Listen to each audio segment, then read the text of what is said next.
Okay, so to get started, I kind of want to get a feel for the audience. Who's here used Hadoop? 2, 3, about 4. Who's actually tried it at home in some regard? 1. Anybody used it in actual professional setting? 1. Excellent. 2. What did you use to program? I'm more admin, but admin. MapReduce. Okay, So. And yourself? Well, we started, because we didn't know what we were doing, we started with the streaming API. Really? That's ballsy. We were Python hackers. Okay, yeah. That's some serious stuff if you're getting into streaming and Hadoop. It was just too slow, so we moved to Pig and Hive. Okay, so I'm going to try to bring this kind of conversation down and make it a little more practical to kind of give you an introduction of what's going on. Stop me and ask questions at any time. I present this stuff constantly, so you'll never throw me off target. And so go ahead and stop, ask questions as we get into it. What I think I'll do is kind of start by explaining how does Hadoop work. Okay, so we'll talk about HDFS, which is the Hadoop file system. It's a distributed file system. This is really the magic behind Hadoop. Then we'll talk about the Hadoop shell and how you can actually use that to get in and interact with Hadoop. And then pig commands and, of course, pig example. I was going to bring in Hive, but I timed this presentation, and I was running about 1 hour and 30, so I wanted to bring it down to make sure that it fit within your kind of expectations. So let's start here. HDFS. HDFS stands for the Hadoop Distributed File System. It's a federated computer, right? A lot of the stuff that goes on in Hadoop is actually really simple, and a lot of people think it's more complicated than it needs to be. Your administrators will definitely say it's really complicated, but when you get in and start using it, it's really not hard at all. Okay? So let's first start out with the 3 main actors of Hadoop. We got the name node, which is this thing over here. We got data nodes, and we got a client, right? And so how do these work together? Well, the first one is the name node. This is probably the most important component of your Hadoop cluster. This is what orchestrates everything that goes on, right? This is your single point of failure. If this fails, the system's down. Okay? So this is usually a big beefy box, but all you need to know about this thing from a programming standpoint is that all it really does is it holds a virtual file directory. It doesn't actually hold any files, just the directory structure itself. The data is stored out on data nodes. These data nodes can be distributed. Oh, thank you very much. These data nodes can be distributed across your data center, and you can have as many as 5 and up to 100,000. Yahoo has a reported 40,000 node cluster right now that holds about a half of a yettabyte of data. It's a huge amount of data, absolutely monstrous. There's a report that there's a company in China, that is doing genomic sequencing that has 100,000 nodes in their cluster. So these things can be absolutely monstrous. But what it comes down to is pretty simple. I'll come back to the client in a minute, and you'll see lots of examples of that. So the way the name node works is the name node, of course, is the heart of the system. The way it starts out is, of course, it maintains this virtual file directory. The next thing it does is it talks to all the nodes, and that's how it knows what the health is and the status of your entire cluster. Next down, it listens to something called a heartbeat or block reports. I'll talk about those more in a minute. And of course, if this is down, the whole thing is down. That's about all you really need to know about the name node right now. Okay, storing data. Yes? Can name nodes be clustered so that they're not a single point of failure? There is new projects in the works now, and there's some in kind of beta form that allow you to cluster and up your name nodes, yes.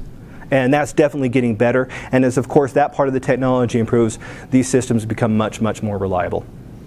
Okay, great question. The data nodes. This is where we're going to store our data. The way it works is actually pretty simple. The first thing you need to know is how do you add a new data node into the cluster? Because it really just starts out with a name node. There's no data. So we take a name node, and we take a data node, and we install the software on the data node. And then the software actually calls out to the name node and says, hello. The name node returns back with a version number to make sure that you're actually the same version of Hadoop or Yarn, which one you're using, and that you can be a part of this cluster. The data node returns back with, yep, I'm okay. Has a secret handshake going on. It's all good at this point. Comes back down and says, great, here is your node ID. This is your node number that I'm going to remember you as in the cluster. And once a node ID has been distributed out, it's never distributed again. And that's important to remember. I'll explain why later. Then it comes back and it talks back to the name node every 3 seconds. Every 3 seconds, the data node is going to go back up to the name node and say, I'm okay. This is what data I have. Continue on. So this heartbeat is actually really important. Surprisingly, it's super simple. It's actually just an HTTP request. The name node's talking on a Jetty server. The name node never talks down to a data node. It always waits for a data node to come back and say, here I am. I'm healthy. Okay? Yes? Oh, I thought there was a question. Okay? It checks in every 3 seconds. Right? And this communication protocol is what's guaranteeing the health of the cluster. Can everybody see this okay? Okay, great. Now, when it reports back in something called a report block. This report block holds information about what data is on the data node and the status of the data node, right? So one thing that you need to know is data nodes will break. They will go down all the time, especially when you have larger clusters, something around 40,000. Yahoo has an entire team that all they do all day is add and remove data nodes, real time from the system. You don't have to bring it down. You can keep it up and running. And the way it does that, it uses this heartbeat to communicate. Okay? So one of the things the heartbeat does is tells it the data node will, when it returns calls to the name node and comes back down with the response from the name node is going to tell it to either replicate its data, delete its data, or verify its data. Okay? Now, this is a lot of overhead, but let's get into why this all matters. It's because it does this for all of your nodes in the system. Okay, any questions so far? Going up and down, how it works? Okay, so all you have to remember is the data node talks up to the name node and gives it a heartbeat. In that heartbeat, it gives it a block report that says, hey, I'm okay, this is what data I have. The name node returns back down and says, this is what I want you to do with the data. Does it every 3 seconds. Okay? Yes? So when the data node does go down, what does the name node do? Because it doesn't get the heartbeat on it. That is a really good question. What it really does is it basically gives up. It says, okay, you just don't exist to me anymore. In fact, if you go look at the code, there is a message in there that says you're dead to me. So that's what the name node says to the data node, right? And once a data node is gone, it's gone for good.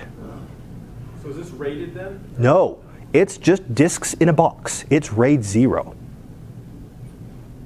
Okay? But you haven't lost any data. And I'll explain why in a minute. So when we're writing data, this is important because how we write data out to our cluster really is defining how the rest of the system is going to work. So the first thing we do, yes? Like you were saying, as the data node is contacting the name node with a heartbeat. Yes. So in this process, nowhere the name node will reply back, like you said, right? Not without the HTTP response. So the data node is what initiates that response. It talks up to the name node, which has a Jetty server, and it responds back with commands. Okay, does that make sense? Any questions? Yes? So if a data node comes back online, you said it's dead to it. Does that mean it can never be resuscitated? That's correct. Okay? And the reason you don't is because you're going to set the data node up as a new data node and put it back into the system. And so it gets a brand new node ID and then relevels the data. And I'll explain how it relevels in a minute. That's why it doesn't need RAID. Okay? So the first thing we're going to do is we're going to actually write data out to this cluster. So in this example, we have 8 or so, 8, 16, 32, 20. It's a bunch of machines. There's probably disks in these machines as well, right?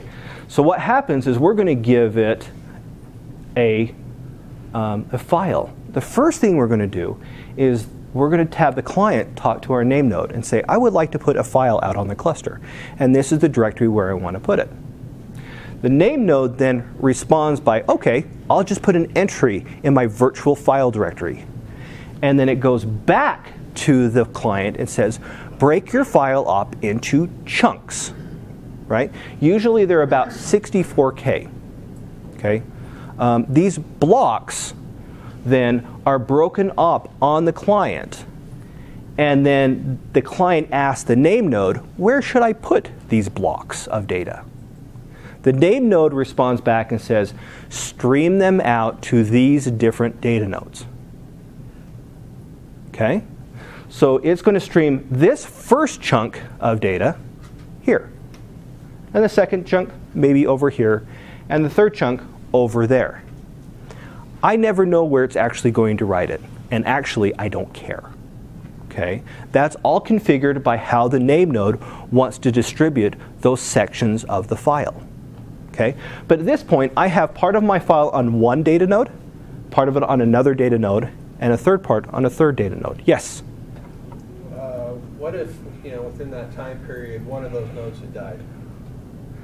That is a good question. So it actually has a way of responding to that. If this one had died and not responded, so remember there's that heartbeat. Yeah. So once it gets the data, do I have something in here? Yes, here it is. Okay, the data nodes tell the name node that they have the data. So if this one doesn't respond back with a heartbeat saying, I have the data, in a certain amount of time, when this client says, am I done, the name node comes back and says, no, you're not done. You're missing this block. Put it out to this data node instead. So it fails. It's kind of like TCP/IP. It's very much like the TCP/IP. Mm-hmm. Yeah, it's guaranteed delivery. So the next thing it does is, this is really, really important. This is actually the heart of the whole system. What happens is when this data node checks in with the name node and says, I have this block, and it's good. It comes back with a response and says, great, stream it over to this data node, using the exact same mechanism as when I write from my client out. Okay, does that make sense? When this one checks in, it says, stream it again. And it does it to another data node. Okay? So at this point, I actually have my data with three-way replication. And this is configurable. You can go more, you can go less. But 3 is kind of out of the box. Right? So at this point, if you look at my cluster, I couldn't tell you where that file is actually living out there. But what I can tell you is there's broken up into certain chunks, and those chunks are duplicated and replicated across the entire network. Okay, does that make sense? Okay, questions on this so far? Yes. So now, what happens if you lose data, or if you lose a data node? Well, it's pretty simple. If this data node disappears, I don't think I have a slide on that. I don't. I should have put that in here. If this one disappears, what happens then is it fails to check in. The name node goes, you're dead to me. And so when one of the other data nodes checks in with that data, it says, replicate it. And it replicates it across the network again. This happens all the time. It's constantly moving data around. It's constantly releveling the data. It's constantly balancing out the network. So when you're talking about, with your SAs specifically, about do you RAID this? No. These are just disks in the box. They're as dumb as you possibly can make them. But that's the power of this system, because you can pull these things out and add them at any time.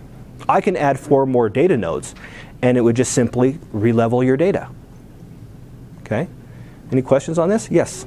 If I'm just getting into it and trying to do testing and get familiar with it, and I don't want to have 3 data nodes, or is that just standard out of the box? You need to have at least 3 data nodes? No, actually, I'm going to show you. I have one running on my machine over here with 1 data node.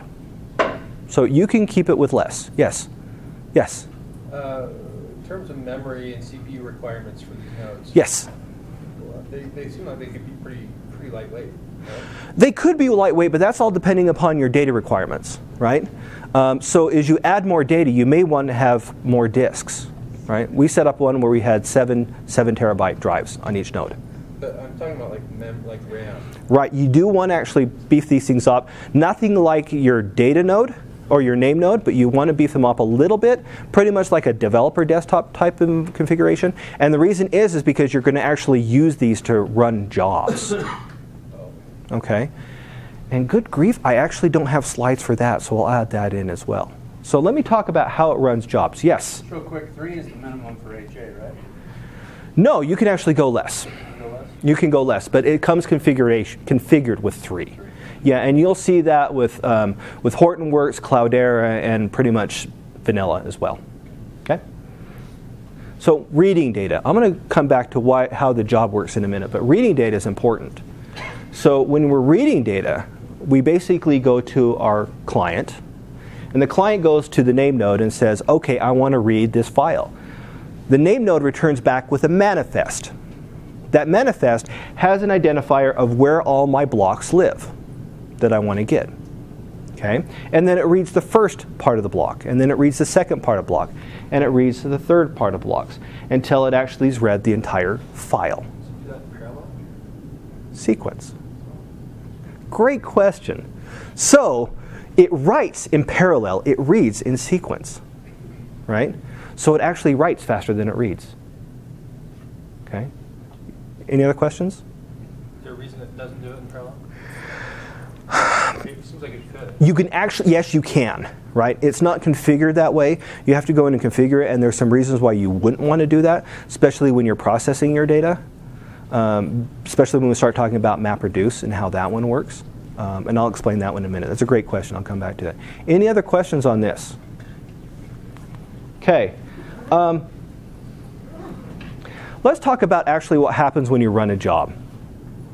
Okay? When I run a job, you know what? I'll come back to that in a minute. Now, I think I can explain it in a step, makes it a little more clear. Okay? So let's talk about interacting with Hadoop, right? There's a set of shell commands. It's actually pretty simple. If you're familiar with Unix, something like OS X or just basic Unix, you can actually interact with shell very much like if it was just a file system, right? In fact, it is a file system because what you're interacting with the shell in the most cases is the name node. There are file readers where you can actually connect up like Java and Ruby and Python and treat it like a file structure. I do know there is a large company, insurance company I believe, that actually is using Hadoop as their data storage backup. So instead of using tapes, they're using Hadoop because it's cheaper. Okay? Do you know if there's like a Fuse plugin or something? There is a Fuse plugin. I've used it. There's a good Fuse plugin. Okay. So the first thing we can do is we could actually make a directory by using the make command. Right? This is just basic, Unix interaction stuff, right? I make a directory by saying Hadoop, file system, make directory, and the path for it. Okay? I can then copy a file from my local system and put it out on Hadoop by simply saying copy from local. Okay? I can cat a file out there just by calling cat. And of course, I can copy it from Hadoop to a local file system by using copy to local. Right?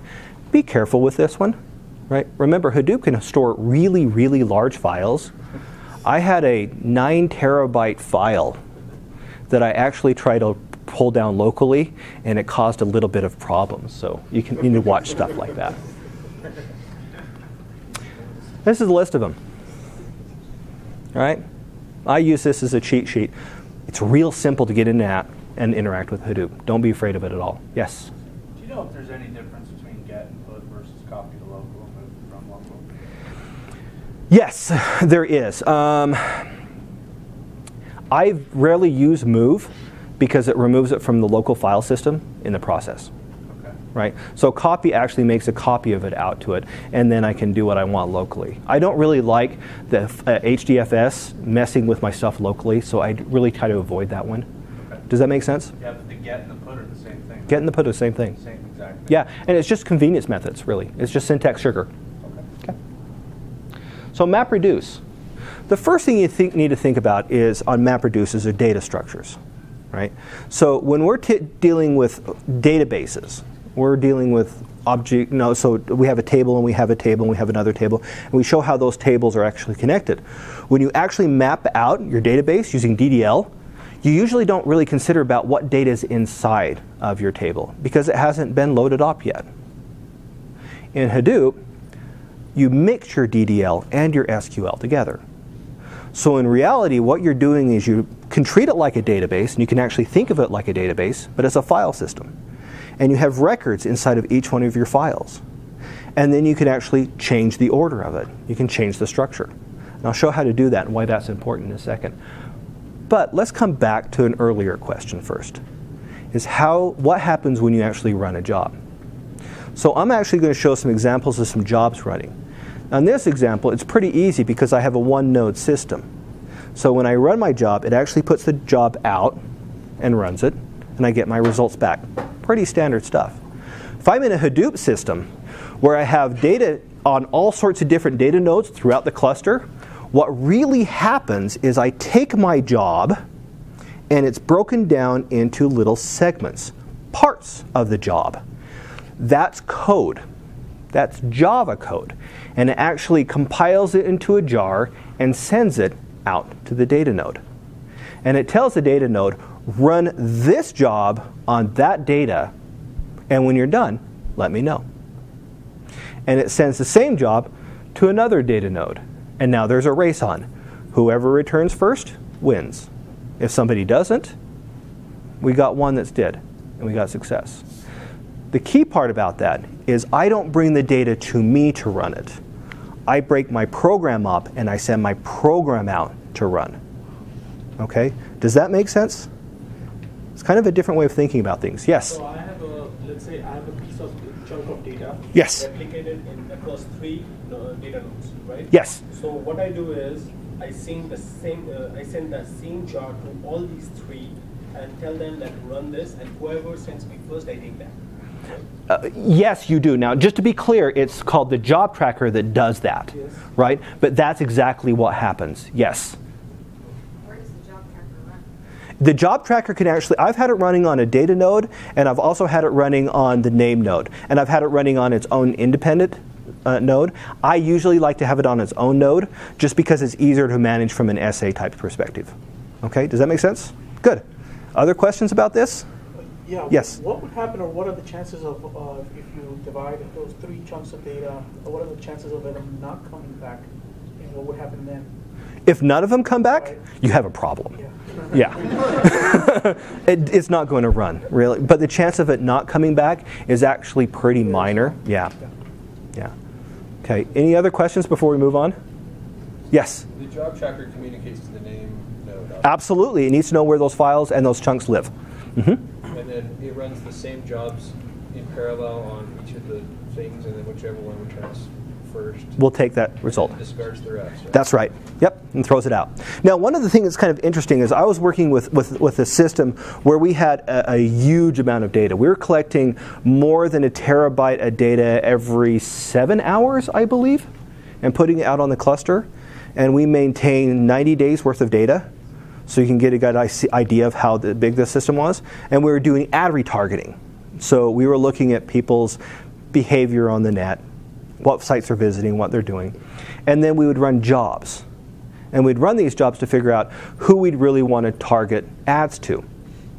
And so what we do is we created this job in Pig.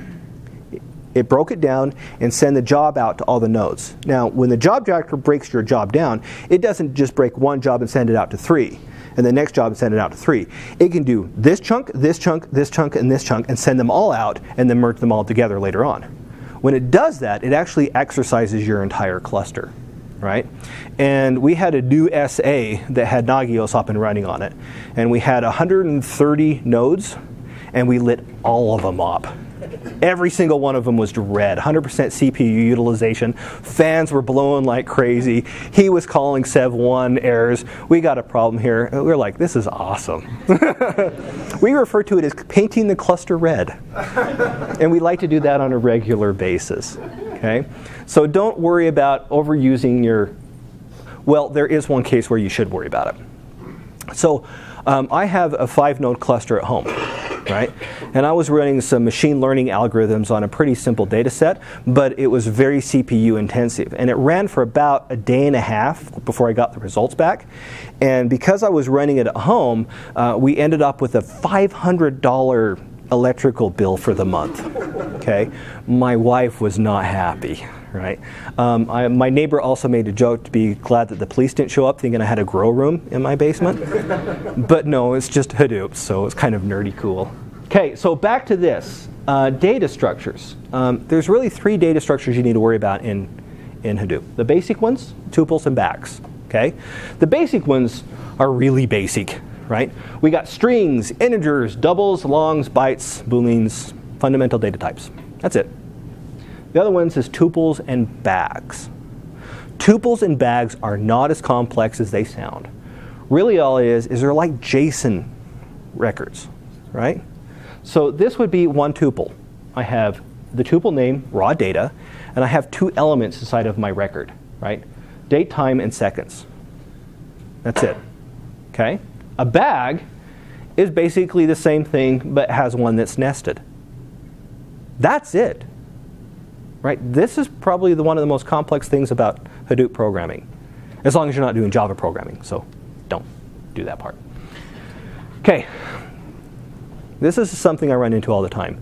Keep your data structures simple. You can make really, really big, complex data structures, but as you make them bigger and complex, the record and the size of your record and data size becomes unwieldy. You want to keep them small and simple. Right? And you just want hundreds and hundreds of thousands of these things. Okay, talk about that in a minute too. So processing data, interacting with Hadoop. We're going to use something called Grunt. Okay, Grunt is like just a command line interface. You can just pass in data to it, pass in commands, let it do stuff. Okay, who's familiar with IBR? Okay, so it's like that. CLI. Command line interface, simple, I'll show you, don't worry about it. Okay, so there's a couple of really fun commands in Grunt that I use all the time. The first one is describe, and it describes an element. Now an element is a name for a set of records. It's not a variable, but it looks like a variable, so it's a little bit confusing. But just remember, it describes your records. It's not a variable that you can change values on, okay? When we dump an element, we can dump all of the values that are in all of our records. Okay? Questions? Okay. So if we did something like describe raw data, and raw data is a description for an element, it's going to print out what it looks like. That's the description of the record. That's what it looks like. And when I was talking about the SQL and the DDL, this is going to change shape all the time, right? And we're going to query more data, and then we'll change its shape, and then we'll query more data, and we'll change its shape. That's why I'm saying it's not like a database. A database, once you describe how your data is put down on disk, it stays that way. In Hadoop, you can change it all you want. And that's actually kind of cool, because you can have one person running a job that changes your data in a completely different fashion than the way you're doing it, and get completely different results. But you're still working with the same data on the same cluster. Okay. When I dump data, it basically dumps the records out and shows them on the screen. Just okay. Again, be careful. If you have a 9 terabyte file and you tell it to dump, you'll be waiting for quite a long time while all this data runs across your screen. I've done that. So, and everybody who works with this has done that. So, okay. So the first thing is we were talking about what this element is. Okay. Again, it's really important. It is not a variable, but it looks like one. I'm going to show you some examples of that in a minute. Some of the commands we have in Pig are actually really, really simple. Set. This is the name of our job. Set is used to tell our cluster which jobs are running. So when you actually look at your job board on Hadoop, you can see which jobs are running and where they are in their priority list and how much longer they have to go and what they've done. That's all it is. It's a convenience method. The second one is register and define. Okay? This is an advanced topic. We can talk about that if we have some time. But this is a way that we can actually create something called user-defined functions, UDFs. UDFs are Java programs. You can also do this in Groovy, Perl, Ruby, Scala, there's a whole bunch. I don't know them all. But you can actually write little programs to augment Pig. It's a way of extending the language to do very, very special things. And it's a full programming environment. And you can do some amazing stuff with it, right? When you're talking about doing things like machine learning, right, or really deep analysis, a lot of the times you're going to be creating UDFs and put them into a specific chain in your MapReduce process. And Pig makes that actually very easy to do. Loading your data, right?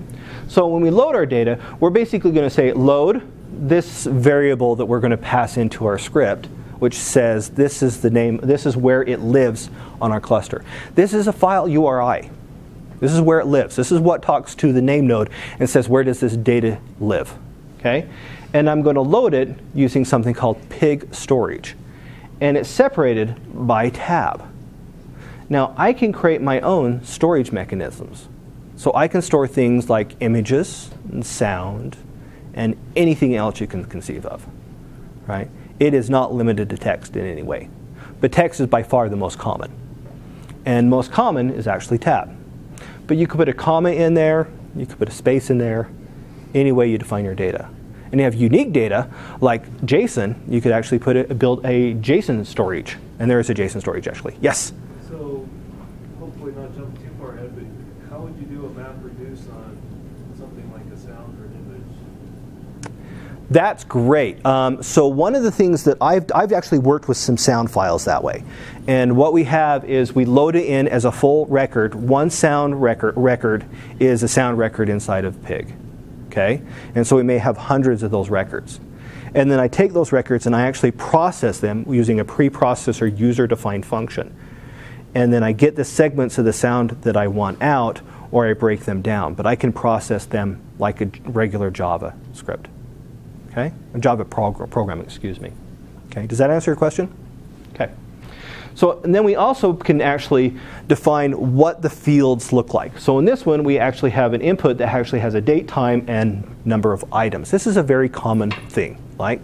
We have 2 records in there.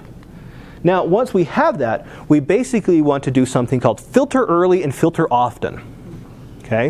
When you have a lot of data, get to the data that you want as soon as possible. There's a lot of noise out there, and it's very easy just to get the records you want. So in this one, I'm only wanting the records from October 3rd, 2011 to October 10th. Right? So this is like a select statement. This one is like a DDL statement. When I'm done, I have a record that's called broadcast week that basically has just the data in here. Okay? So the next one is we want to group. Okay? You can group various types of data together, right? Grouping is sort of like your referential integrity or even a select star with left join. You can do outer join, double join. It doesn't matter. Hadoop does something very interesting. It has no indexes at all. It does full table scan. Yes? Where does this temporary data live? Like, where does it stay? Literally, it lives in what's called a temporary file on the data node. Okay. That's it. Okay? It's very good and very fast at scanning entire files. And they figured, you know what? We're not going to put indexes on any of our data, so let's become really exceptional at table scan. So we always do table scan. Okay? So whenever you're selecting data, whenever you're joining data, and I'll show an example of that in a minute too, we're going to scan it all. Okay? Real quick, is there like a practical reason for that? Like, does it let you, maybe I'm a lot more of a neophyte than most people. No, it's a great question. The Craigslist guy was talking about how they update like every 10 minutes. Mm-hmm. They update their indexes. But if you don't have an index, does that mean as soon as you put data in, it's right there? You don't have to wait for some kind of an update? Remember, Hadoop is a batch system. Right? So there's always going to be some wait time on it. Okay, but the other thing that is when you're working with indexes on a database, you have a predefined and preconceived notion of how you want to collect that data back out. Right? When you're working with Hadoop, you never know until you're actually running the job. Thanks, that helps. Okay? You know what? A really good example of this is I do know that there's an e-commerce company, and I don't know if I should say the name, so I'm not going to, Yahoo. That one of the things that they do is they have a big Hadoop cluster in the background, and they're actually pre-processing all of their web pages. And so they'll run through the whole thing. And if you hit a normal web page, it does a bunch of database queries in the background to collect all the pieces of information, then really compiles your page and then serves it out, right? What they do is they actually go through that whole process with Hadoop and then just take the page in its rendered form and stick it out on their server. And so when you request it, your request times are 3 to 5 milliseconds, right? Versus 500 to 700 milliseconds. Because they have the page pre-built. Because the pages are all built. And it's easy to pre-build your entire site using this method. And then your response time is just phenomenally fast, right? I helped a company implement this, and they had their 15 or 20 MySQL clusters that they had to query each one of the clusters to get all the data, and then they rendered the page on the server. Moved to this method, reduced it down to 2 clusters, and had the entire site stored on each one of those clusters. And our response time just went through the roof. Okay?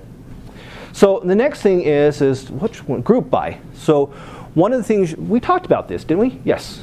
We're grouping. We're going to take one data. Yes. Can you repeat that? Which part of the table scan? Like you were talking about every time I actually missed that part. Like you were saying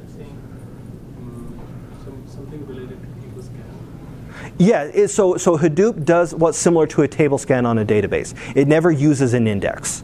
Similar to, okay. Okay, it's similar, yes. Okay, so grouping. So one of the things you can group is I can take one data file and another data file and even another data file and another data file, and I can join all of these data files together into one brand new data file that I can use any way I want. Okay, so again, it's not like in a database where you're doing a select and you get those different pieces of information. It actually generates a brand new file, stores it out on the Hadoop cluster, just like any other file that I can go use. Okay, I'll show an example of that too. Once I have it, I can actually iterate through each record within the data set and do something. For example, I'm going to iterate through what I'm calling raw data, and I'm going to generate a whole new record set where I pass one into this UDF and another UDF, and then I'm another UDF that gives me the max items, so I can get some information on that. This is an advanced type of topic, so I'm not going to get too much into what's going on here, but just know you can actually iterate through all your records and do extra processing on it, and you find you need to do that on a regular basis. Okay? Same thing. Flatten command. So when we join stuff, we make this really interesting, deep data structure that has bags and has tuples, and they're nested inside each other. Well, sometimes what you want to do is you want to actually flatten that out. So flatten allows you to take this data structure and basically pivot it. Same thing as a pivot table in Excel. Just level it out. Now you can work with your data in a different way. So what these commands allow you to do is allows you to join your data, massage them, move them out, process them. So you can do this all across your entire data set. It's actually pretty simple. It's kind of confusing at first. Don't be confused. Okay? When we're done, we simply say we're going to take our final results and we're going to store that into our output file. And that's stored in Pig storage out on our Hadoop cluster. Okay? Any questions so far? Lots of questions, I'm sure. Okay. Yes? I'll show you how this actually works.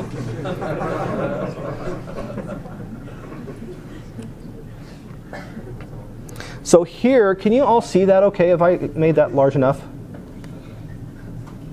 So I have a Grunt shell up and running. Right? Can everybody see this okay? Or is it washed out at all? Okay.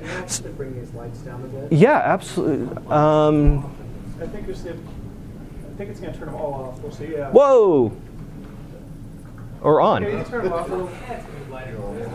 We all know each other. It's a. There's some. Okay. I can see. This is how I program at home, so this makes me feel comfortable. Okay, so the first thing I'm going to do is I actually have a script over here. I'm going to show you step by step how this works.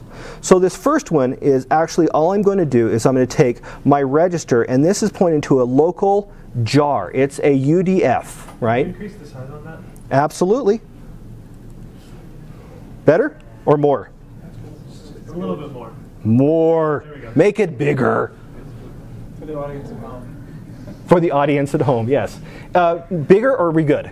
We're good. Okay, so what I'm going to do is I'm going to take this jar file that I actually compiled outside of it, and I'll actually show this file if you want later on.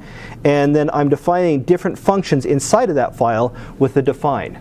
So I can use them as if they were pig commands in my script, right? Don't worry about all that. Don't take notes. I'll show you later.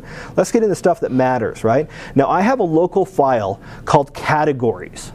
This category file, wow, it's small for me. Here it is, categories. It basically has 1, 2, 3, 4 different fields in it. The first field is an ID.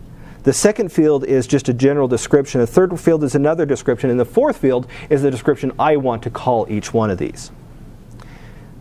In my script, I basically say the first one is called an MCC code, right?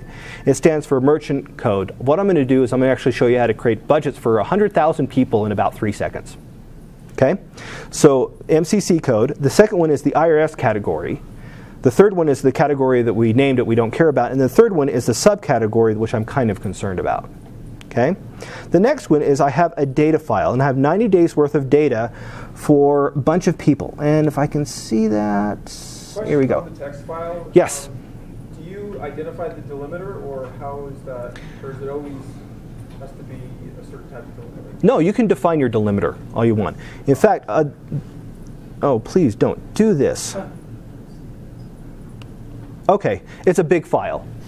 So it took a little bit of time to roll up. This is actual transaction data. So each one of these lines is a credit card transaction, right? It's all been scrubbed. It's all come up with fake names and stuff, but it's an actual transaction on each one of them. If you look on this one, our delimiter is actually commas. Okay? On our previous one, categories, it's tabs. So the way I define that in my pig script is on my pig storage, I actually have a comma for that one and a tab for the first one. Does that make sense? Yep. Okay. And then on this one, we have a lot of fields, and so I go through and I just basically name each one of these things. I could just name $1, $2, $3, but the naming makes it a little bit easier. The other thing I do is on the outside of it, I am actually saying this is a char array.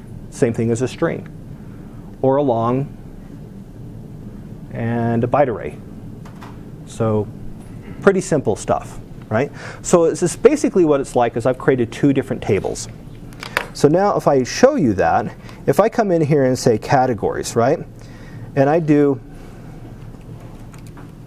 can everybody see that one okay? Is that better? Yep. Okay, so my categories is defined. Oh, I ran this once as a test. It usually doesn't show you that, but I'll do this anyhow. I'm going to grab this and put it in. So now that I have that, I can do that, like I said, describe categories up the top, and it describes what my data structure looks like that I've defined here. So if I dump,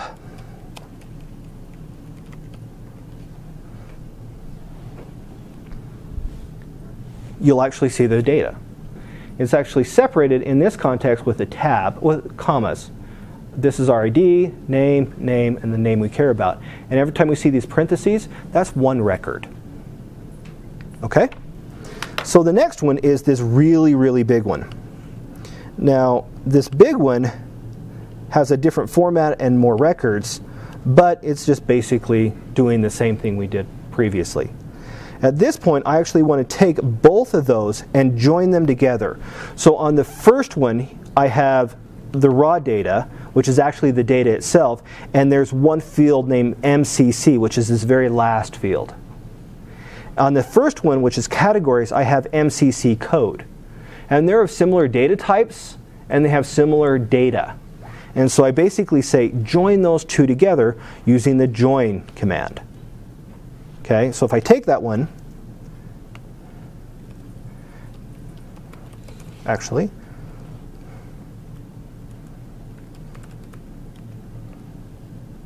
this is our data structure. It's hard to read because the way it's formatted, but if you see, this is the beginning of our data structure. And we have raw data, : program ID. So it basically has created a new variable type name, and that's going to be just our, excuse me, where am I? I lost myself. Anyhow, it's a big, big record that shows our data. Okay? So now if I dump that,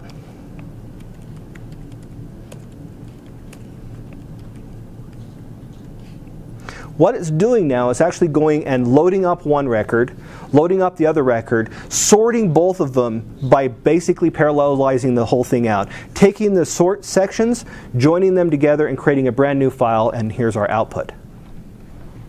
Okay? And of course, as you start joining things together, your files get really big. So this one's probably blown up about 5 times. And that's okay, because the next thing we're going to do is we're going to actually go through each one of those records, and we're just going to get the fields we want out of it. So if you remember in our data structures, one said raw data : user account ID. I'm simply going to rename this as account, right? And then there's one where it says categories category, and I'm going to name that category. So all this command is doing is simply renaming and redescribing our data structures, but it's also filtering out some of the columns because I don't want those. So if I take this one, put it in there, and then describe it, you see we have a much smaller record size, but because this is the description of our record. Now the number of records actually hasn't changed. Again, it's going through the whole process again because I'm showing you step by step. Usually what happens is when you run this, it runs a little bit faster because it does the whole thing. But now we get smaller records, but we still have the same number of records as we showed last time. Any questions so far? Okay. I know the green text is really cool to look at. So the next one we're going to do is we're going to filter. Since we have all of those records, let's just bring it down to the records we want. And so we're looking with the records that has the description type as settlement, right? In this case, it actually is going to read and compare both those text as it does the full table scan.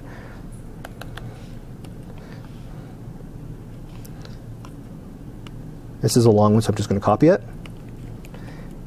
If we describe it, you'll see we actually haven't changed it from what the previous data structure looked like. In fact, we can go back and look at transactions. I don't need those semicolons, it's habit. You see they're actually the same thing. Okay? The difference is this second one filters more, so only gets the records we want. So now this time as we run that, so we dump it,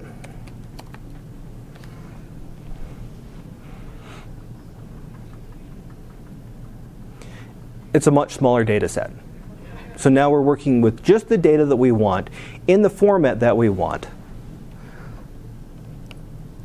This next one, basically we're going to sort it and then we're going to group it. So I'm going to jump right to the grouping because the grouping is interesting. So the group basically says transactions by account, right?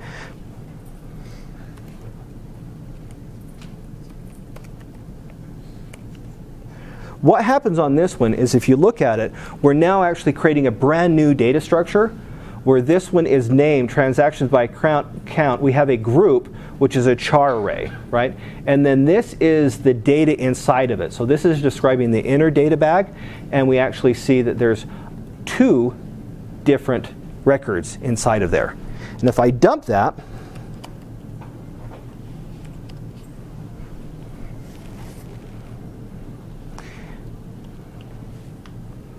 my machine's not super fast, so. Okay, so now one of the things you'll notice, see if I can actually scroll up so you can see this. So what I did is I grouped it by a specific account. I can't see the beginning. You have to know how to visually parse these sometimes. But what happens now is I take this one account, which is defined by this number right here, not the 1213 date, but just that date. And you can see that they went dining someplace in Tukwila at a Burger King, and then they hit Circle Foods, right? And Circle Foods. So what I did at this point is with that group, I said everybody across the entire cluster that has a record of this ID, bring it together in a brand new record and store that as a part of a chunk out on the cluster. And that's this record. Right? This is really interesting when you have a billion records that are unique. right? It will scan your entire data set across your entire cluster and grab each one of those pieces of data, mapping them, and then it brings them together in a new file, reduce. And that's where the name MapReduce comes from. That's it. Yes? Real quick, with these new data sets, are these being stored permanently on the data nodes now? Actually, they're not. I'm reading temporary files because I'm running it into a Grunt shell, right? About 4 minutes. Okay, so I'll jump ahead. So we have this store this scrub data into this file set using Pig storage, and the default is a tab. At this point, this is where it stores it out to the cluster in a way that you can read it instead of a temporary file. Okay, there's a way to get your temporary files, but mostly you just work when you actually store it out by name. Okay, so let's grab that one. And now when I tell it to, it won't. So I can't store it from here. I actually can't call that command. But when it stores it, it will store it out and run the whole thing. I could run this from the command, but we don't have a lot of time. But what I do want to show you is, do I have a file system?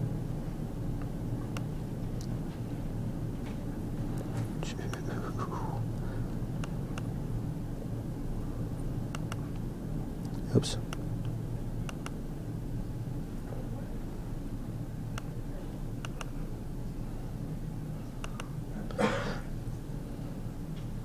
Okay, so can you see that? Can I zoom that one? I guess I can't. It's really hard to see on this screen, but if you see, this thing says it's a part file, part 0000, right?